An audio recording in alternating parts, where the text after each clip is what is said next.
Date.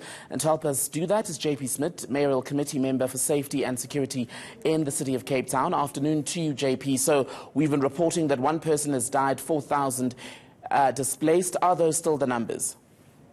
No, sir. I think the original figure that was bandied about this morning started during the chaos around the smoke and the wind.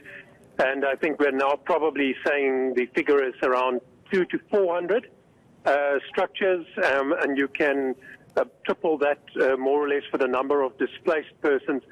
So mercifully not as disastrous or as tragic as this morning, but a life is lost, and that is one life too many. So I think the community traumatized quickly. This morning we had our disaster risk services in there. SASA responded just after lunchtime. So the assessments are done. We've arranged food.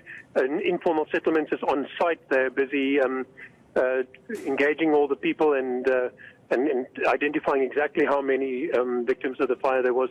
And then by tomorrow morning we will roll out the starter kits to the residents there. We've been showing some of the aerial footage that you have supplied as the City of Cape Town of just the scale of this devastation. You're saying it could have been much worse. You tomorrow are now going to begin handing out these kits to try and help these residents begin to rebuild their homes. But is this an area that is particularly prone to shack fires? Yes, sir. That whole passage there is in the jaws of the wind.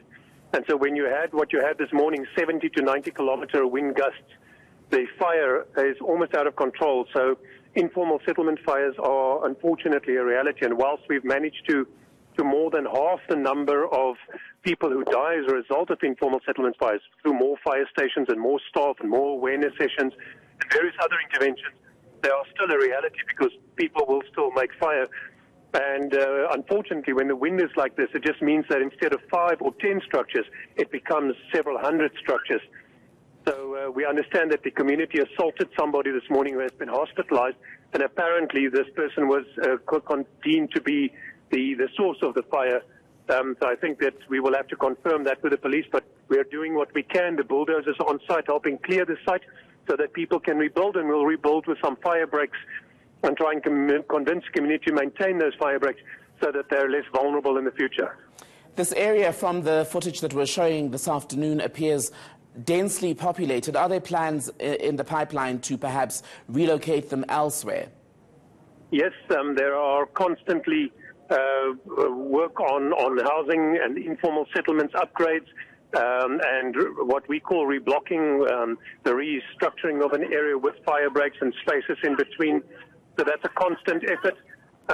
But unfortunately, informalcy will be with South Africa for a while unless national government massively ups the amount of money that comes to the cities to drive the building of houses in lieu of the massive urbanization we're seeing. Cape Town is the most aggressively urbanizing city in South Africa.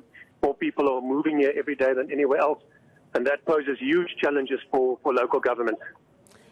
Earlier you spoke about the provision of food and lodging for the night, but as we know with such disasters, a lot of the people lose crucial documents such as their ID books.